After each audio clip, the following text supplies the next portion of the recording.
Ego can be a great driver to help you win, and yet ego can also be the most destructive force possible, even leading you and those that you lead on your team to a horrible and tragic death. As we talked about in the previous 2 episodes, the Battle of Little Bighorn, also known as Custer's Last Stand or the Battle of the Greasy Grass to the native tribes that fought there, it was a tragic and horrible defeat for Colonel George Armstrong Custer and the men that served under him in the 7th Cavalry.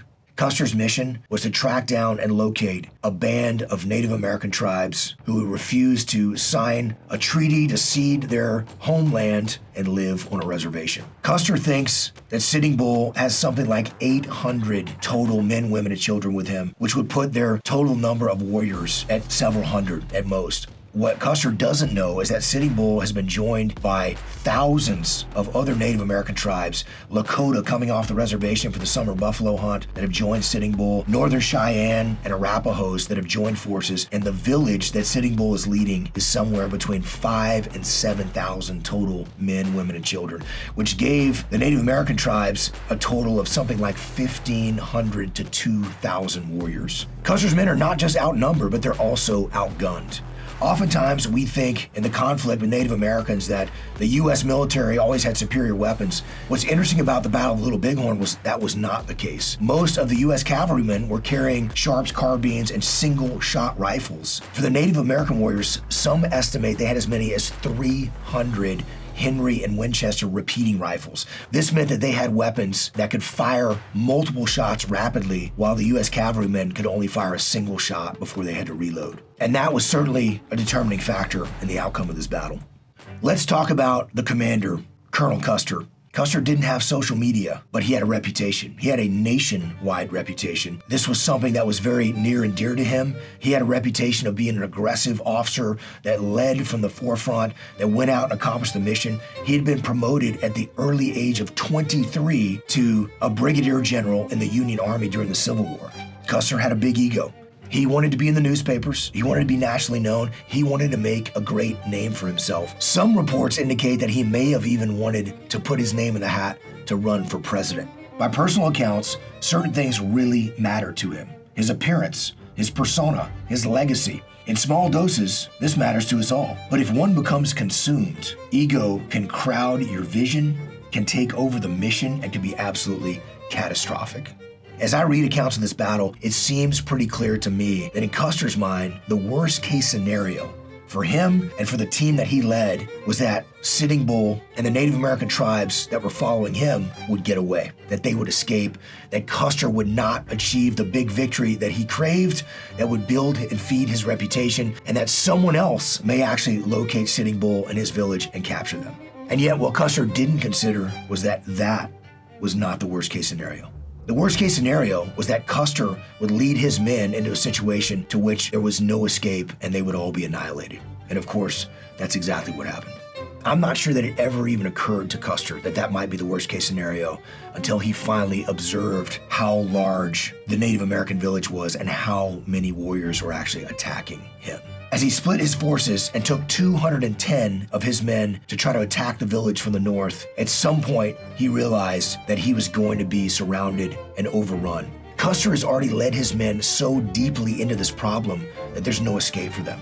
And he sent a messenger back to his pack train to send ammunition, come quick. And of course, they couldn't even get to him at that point. It was already too late. And when you're visiting the battlefield, the one thing that strikes you is that as you stand on the hilltop and look down into the valley of the Little Bighorn River where the Native American encampment was, it's clear that at that point, from the very first point that you could actually see what the 7th Cavalry troops were up against that were with Custer, there was no retreat for them. The nearest cover for them is 12 miles away in the Wolf Mountains, and there's no way they're gonna get there. They've been riding on their horses all morning. Their horses are already tired, and they're being pursued by thousands and thousands of Native American warriors on fresh horses who are already some of the best light cavalrymen in the world and whose capability on horseback far exceeded any of the cavalrymen that were with Custer. And whether or not Custer's men turn to ride away, whether they make it 200 yards or they make it 2 miles, they're going to be ridden down, ripped off their horses, and killed. And that's what happened to many of the men that were with Custer. All 210 cavalry soldiers that were with him that day perished. When we study this battle and we look at Custer, it's very easy to say he shouldn't have done that, he led with ego, and that's what actually led to his death and the death of hundreds of his soldiers. But let's think about that through our own lens. How often do we not actually think through what the worst case scenario is? Custer was driven by ego. He wanted to win. But those are the kind of people that you actually want on your team. Because think about the opposite of that. If you have somebody who doesn't care about winning, who just shows up to work, who just mails it in, is not interested in being the best, that's not somebody that you want on your team. So you want people like Custer that are driven by ego, that want to win, that want to be the best, but yet you've got to be able to keep that ego in check.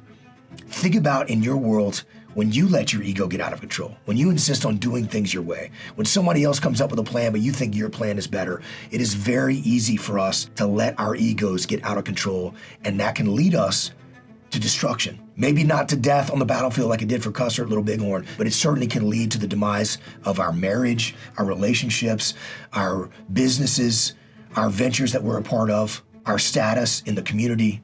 When you don't think about what is that worst case scenario that you're up against, that's when you're setting yourself up for failure. We see this all the time at Echelon Front, from small startups to gigantic corporations. And any time that we see a problem in a company, when you start to pull the thread on that problem, at the root of that problem is almost always an ego issue. Somebody can't put their ego in check. And we see a failure to detach. And when leaders do that, bad things happen. We see this with sales teams when they get so focused on closing a deal with a customer, and they think the worst case scenario is that they don't close that deal. And yet, if they overpromise something that the team can't actually deliver, well, then you've got a customer who's upset, who feels like they got swindled, and now you're never gonna actually close that customer again, and that customer tells everybody that they know not to do business with your company. That was a far worse scenario in the long run than not actually closing that deal. It's the same thing with construction companies that we work with. When they are focused on meeting that timeline at all costs, and the worst case scenario is that we don't meet the timeline, and yet the quality of work slips, and they don't properly QC jobs, and now all of a sudden work has to be redone, and our margins are crushed, and we're actually losing money on a job, that can be catastrophic to an organization. This is also the case when our relationships. When you're trying to win an argument with a spouse or a family member to show them that you're right, and that seems like the worst case scenario if you don't prove that you're right. And yet the worst case scenario is that you damage that relationship to a point where it's irreparable. And now your family falls apart as a result. You have to put your ego in check and think about what is that worst case scenario. We say that the most important quality in a leader is humility. Because while ego can be the great driver of success, ego can also be the most destructive force in any team, in any organization, to any individual. So put your ego in check. Think about what the worst case scenario is for you so that you're able to be successful in your business and in your life. We offer these leadership lessons not as a critique, but as a reflection, so we can honor the history of those involved. Most of the men in the Battle of Little Bighorn on both sides will remain nameless, but their lives mattered. The best way that we can respect and honor the dead is to learn the lessons that they've given us. Learn the leadership lessons from history and apply those lessons to your world. Cover and move, aggressive, not reckless, and keep your ego in check and plan for that worst case scenario. May these lessons help you to be better in every capacity of your life, to lead yourself, to lead your family, and to lead your team to victory.